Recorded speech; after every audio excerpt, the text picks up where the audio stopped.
Tuleohutuse seaduses paragrahv 3 on toodud isiku kohustused tuleohutuse tagamisel, et saate vaadata, et inimesel on siis isik on nii eraisik kui juriidiline isik ja isik on kohustatud järgima tuleohutusnõudeid ja kontrollima tema valduses kinnisasja, ehitise, ruumi, seadme, mis iganes ohutust, nõuetekohasust ja tagama ehitises nõutavate päästevahendite ja tuleohutuspaigaldiste olemasolu ja korrashoid ja tagama ohutu evakuatsiooni. Lisaks on asutuse juht kohustatud korraldama töötajale enne tööle asumist tuleohutuse koolituse, tutvustama tuleohutusnõudeid. Ja evakuatsiooni tagamiseks peab siis hoones olema piisavalt evakuatsiooni pääsusid ja teid. Evakuatsiooni pääsud peavad olema hajutatult. Igas punktis põhimõtteliselt peaks nägema 2 hajutatud evakuatsiooni pääsu. Evakuatsiooni tee peab olema kergesti tuvastatav, tähistatud vastava märgistusega. Ta peab olema kergesti läbitav. Evakuatsiooni tee eraldatakse tavaliselt omaette tuletõkke sektsiooniks, et näiteks tuleb evakuatsiooni trepikoda, mis on eraldatud tuletõkke sektsiooniks. Ja see ei tohi olla takistatud, seal ei tohi olla põlematerjalist esemeid. Evakuatsioonide laius on üldjuhul vähemalt 1200 millimeetrit ja evakuatsiooni teel asuv uks alustatakse spetsiaalse evakuatsiooni sulusega, mis peab olema alati avatav siis ilma võtmeta. Et peab olema avatav kõikidele kasutajatele igal ajal hoone seestpoolt siis suunaga väljapoole. Et evakuatsiooni sulus on näiteks väändenupp, nagu siin slaidil on horisontaalne latt, kui on juba rohkem inimesi evakueerub, näiteks peauste kaudu, et sellest ka Vassil natukene rääkis. Siis tuleohutuspaigaldis on siis tehnosüsteem, mis on mõeldud tulekahju vältimiseks, avastamiseks, teavitamiseks või kustutamiseks, tule leviku piiramiseks või evakuatsiooni ja päästetööde ohutuks läbiviimiseks.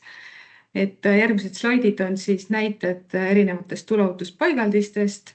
Kõige tuntum on autonoomne tulekahju signalisatsiooni andur ehk suitsuandur, mis on inimeste kodudes olemas, et annab märku siis suitsust alarmiga. Järgmine on autonoomne vingugaasiandur, mis annab siis märku nähtamatust ja lõhnatust vingust. Ja vingugaasiandur peab olema siis tahkeküttega varustatud ruumides. Tulekustutid samuti tuntud tuleohutuspaigaldised on erinevad klassid tulekustutitel erinevate ainete kustutamiseks.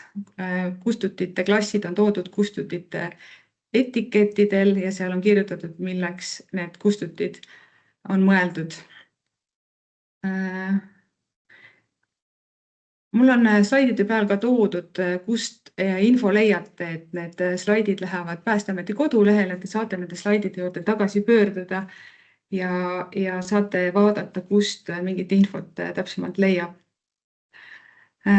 Kustutid paigaldatakse hoonesse nii, et iga 200 ruutmeetri kohta on arvestatud vähemalt 1 6-kilogrammise kustutusmassiga kustuti ja korrusel peab olema vähemalt 2 kustutit. Et siis. Ja kioskis või muus samalaadses müügikohas peab olema vähemalt 1 6-kilogramine kustuti ja kuumtoidu valmistamise kohas, näiteks kioskid, kus valmistatakse kuuma toitu, et seal peab olema 6-kilogrammise kustutusmassiga kustutile lisaks veel 2-kilogrammine F-klassi rasvakustuti. Kustuti peab olema siis paigaldatud kohta, kus ta on kergesti nähtav ja kergesti kättesaadav ja kus selle kasutamise vajadus on kõige suurem. Kustuti paigaldatakse kohtkindlalt ja hajutatult. Et mitte mitu kustutit ühte kohta, vaid siis hajutatult paigutatud. Automaatne tulekahju signalisatsioonisüsteem on kõige olulisem süsteem, mis aitab tagada siis inimeste teavitust võimalikust tulekahjust, et on võimalik tuvastada, kus kohas täpselt häires olev andur hoones paiknemisskeemide pealt, mis on ka näha slaidil. Ja siis minna tuvastama kiiresti, kus kohas võimalik häiresandur on, et kas on reaalne oht või mitte ja kui on reaalne oht, et siis alustada evakuatsiooni. On olemas automaatne tulekustutussüsteem, need on siis kas siis gaaskustutus, sprinkler või vahtkustutussüsteem, evakuatsioonivalgustus, need ongi need rohelised mehikesed, mis on evakuatsioonipääsude kohal, selle järgi tunneb ära evakuatsioonipääsu. Evakuatsioonivalgustus aitab siis inimestel evakueeruda hoonest, vähendada paanika tekkimist, lõpetada tegevused ja teha päästetöid. See on, kuna evakuatsioonivalgustus on akutoitel ja see on elektrisüsteemiga ühendatud ja kui on elektrikatkestus, et siis evakuatsioonivalgustus jääb põlema hoones. On olemas piksekaitsesüsteem, mis on siis mõeldud hoone kaitsmiseks välgutabamuse eest, suitsueemalduse seadmestik, et eesmärk on hoida evakuatsiooni sisenemisteed suitsuvabadena ja toetada päästetöid suitsuvaba tsooni moodustamisega ja vähendada hoone suitsu- ja kuumakahjustusi. Tuletõrjevoolikosüsteem on esmane tulekustutusvahend. Kui kustuti saab tühjaks sekunditega, siis voolikusüsteemi kasutamisel jätkub kustutusainet, milleks on vesi tunduvalt kauemaks ajaks. Päästeameti kodulehel on üks hea tabel, mille juurde soovitan tagasi pöörduda. Seal on tuleohutuspaigaldised toodud vasakul tulbas ja üleval on siis toodud kontrolliintervallid, et saab vaadata erinevate tuleohutuspaigaldiste kontrolliintervalle ja kontrollijate pädevusnõuete kohta informatsiooni. Et see on siis 2 lehel. Peamised probleemid tuleohutusega kaubanduspindadel, evakuatsiooni takistamine, tuleohutuspaigaldiste töökorras oleku tagamata jätmine ja tuletekkesektsioonide terviklikkuse tagamata jätmine. Evakuatsiooni ja väljumisteedele on paigutatud põlevmaterjalist ja evakuatsiooni takistatud esemed, et see on evakuatsiooni takistamine. Või siis, et evakuatsioon on hoone osas takistatud, näiteks evakuatsioonipääsul on võtmega avatav sulus ja uks ei avane. Ja nüüd näitan teile pildimaterjali, et mis on siis võetud erinevate kaubanduspindadelt. Et siin esimesel pildil vasakul on näha, et evakuatsioonipääsud on takistatud, esimesed 2 pilti. Ja teisel või 3. pildil on põlevmaterjal siis evakuatsioonitrepikojas, evakuatsiooniteel. Et tulekahju olukorras inimesed lihtsalt ei pääse välja nende pääsude kaudu, mis on mõeldud inimeste evakueerimiseks. Et evakuatsiooni aeg pikeneb, samas maja võib täituda suitsuga ja nagu Vassil ütleski, et enamus hukkumisi ongi seotud selle tulekahju tekkiva suitsu sissehingamisega. Siis järgmine slaid on vasakult on turnikeede avanemine on takistatud, siin on pandud selle korvide alus. Evakuatsiooni, keskmisel pildil on evakuatsiooni pääsul on võtmega avatav sulus, et peab olema võtmeta avatav, et ilma võtmeta kas siis väändenupp või mõni muu evakuatsioonisulus vastavalt siis inimeste arvule. Ja kolmanda pildi peal on ka evakuatsiooni pääs takistatud kaubaga. Siis praegu on jõulukaupade müügihooaeg. Tuleb jälgida seda, et kui on rohkem kaupa toodud kaubanduspindadele, et siis see ladustamine oleks ohutu inimestele, et need kaubariiulite vahed ei tohiks olla liiga kitsad. Asjad ei tohiks nagu pudeneda, kukkuda sealt väljumisteede peale, kui inimesed paanikas hakkavad väljuma kaubanduskeskusest ohu korral.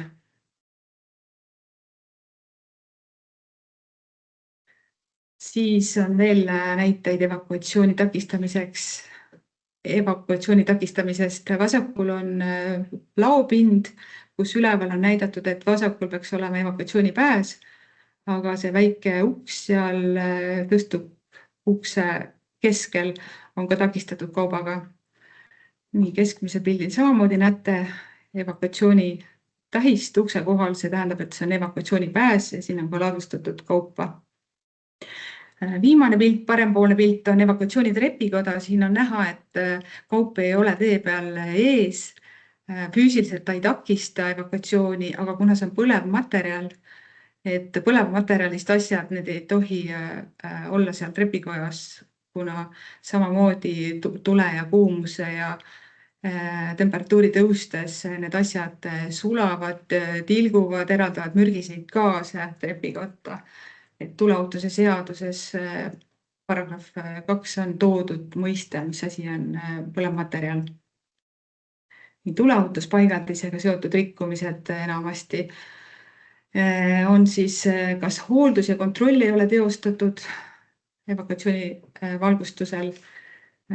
Paigaldatud on osaliselt ehitises, et osaliselt on võib-olla puudub täielikult ehitises mõndades väiksemates kohtades. Või siis evakuatsiooni märgid on varjatud, näiteks praegu on keskmine slaid see, mis näitab, et kardin on tavapäraselt ees, aga seal on tegelikult evakuatsioonipääs taga.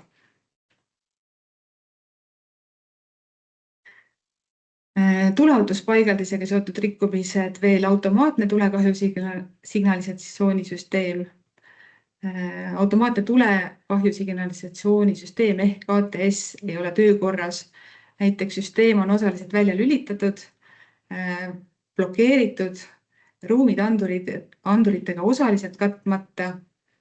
Andurid on kas näiteks kinni teibitud või kinni kaetud, näiteks võib-olla kuskil köökides, kus tekivad aurud ja tekib nii-öelda valehäire, et see valehäirete vältimiseks on siis kaetud andurid kinni või on ehitustöödel jäetud andurid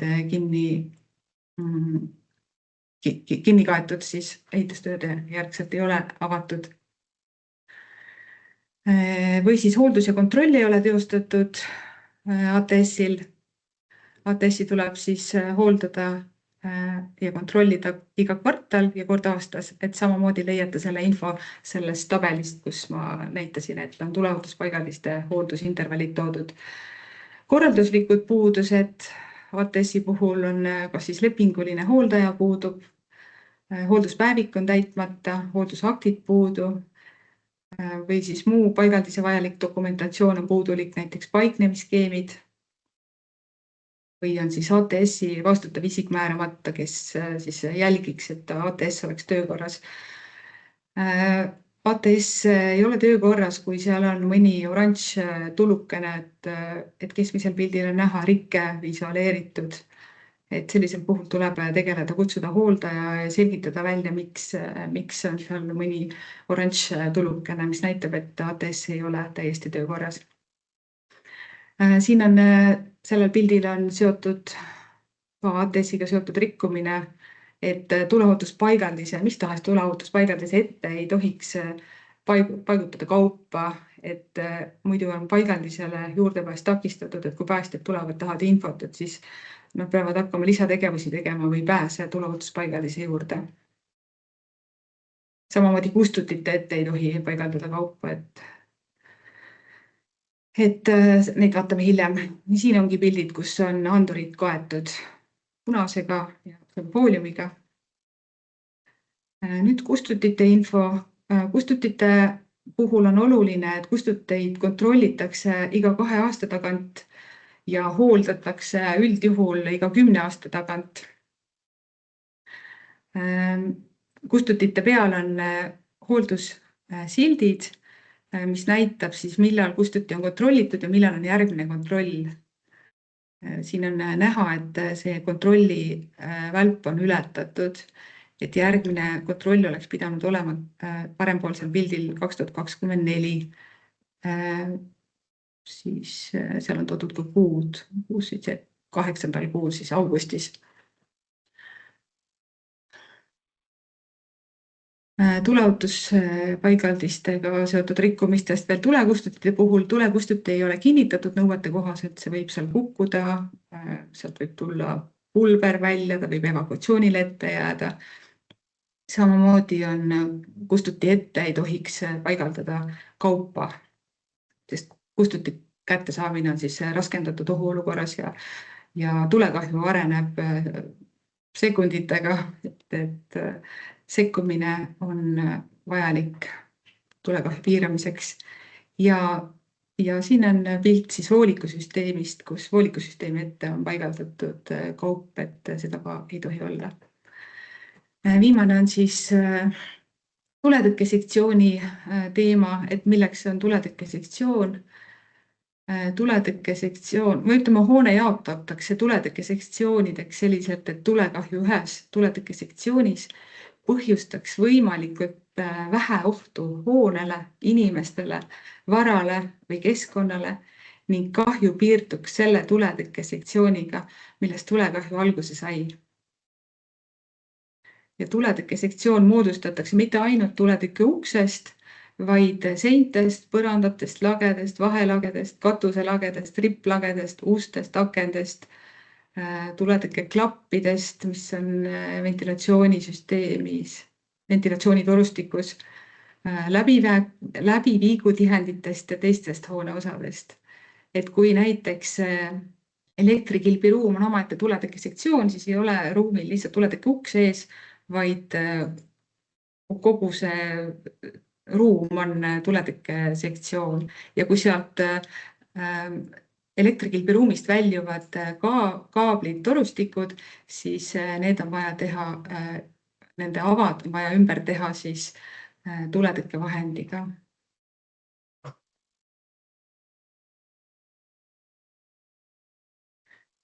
Tuletõkkesektsioonide puudused ongi, et tuletõkke uksed on näiteks avatud asendis, hoitakse seda sellepärast, et võib-olla õhku ei ole hoones, ventilatsioon ei ole piisav. Lasteaedades hoitakse selleks, et võib-olla kärudega käiakse seal ringi edasi-tagasi, et nii on kergem.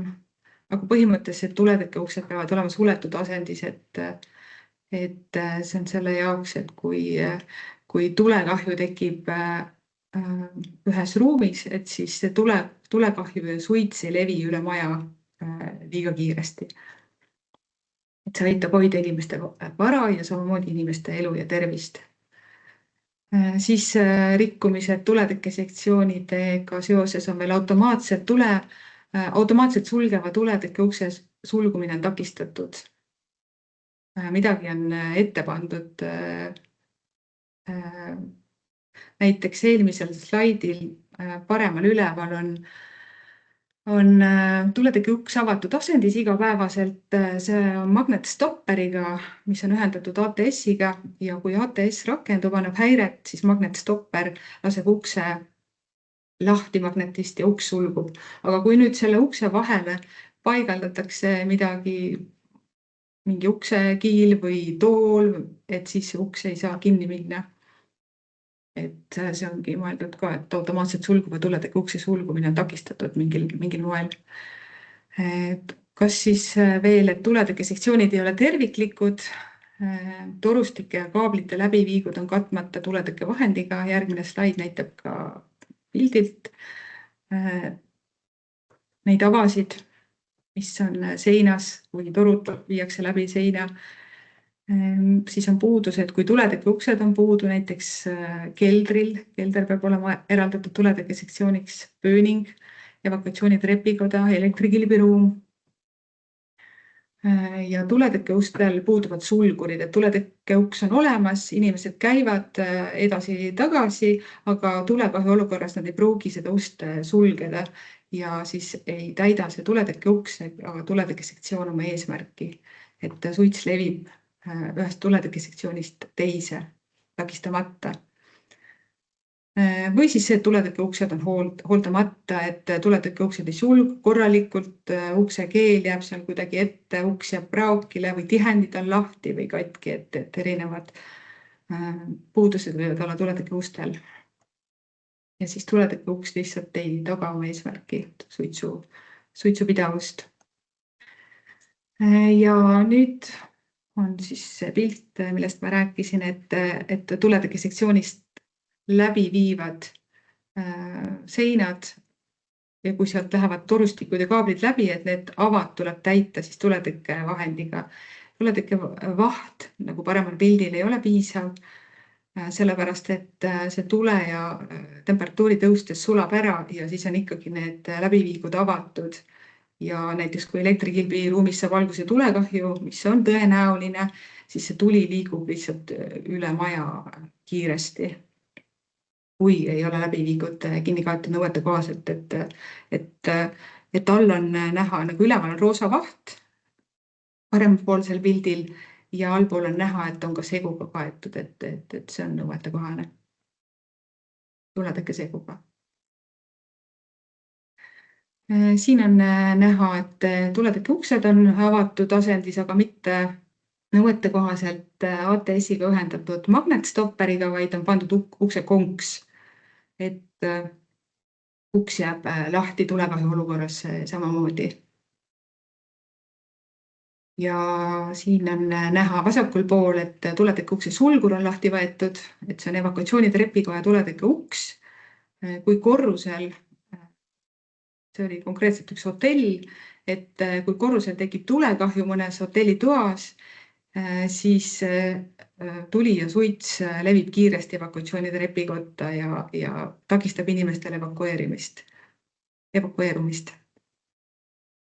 Et tuletõkke ukse sulgurit ei tohi lahti võtta ja kui tuletõkke uksel puudub sulgur, siis tuletõkke uksele on vaja paigaldada sulgur. Ilma sulgurita tuletõkke uks võib olla sellistel ruumidel, mis ei ole igapäevases kasutuses, näiteks elektrikilbiruum, muud tehnilised ruumid. Ja muud puudused, evakuatsiooni ja tulekahju korral tegutsemise õppus on teostamata, et seda tuleb enamasti teha kord aastas, kui ehitise tegevus on enesekontrolli tuleohutuse enesekontrolli aruande kohuslane. Tulekahju korral tegutsemise plaan on puudu või siis enesekontrolli aruanne on esitamata, et need asutused, kes on kohustatud esitama, et siis on vaja kord aastas esitada. Ja siis ongi minu poolt kõik, et meie tegevuse keskmes on alati ikkagi inimene, ehkki me tegeleme hoonete tuleohutusega, aga see on kõik selle jaoks, et tagada inimeste ohutus ja turvalisus.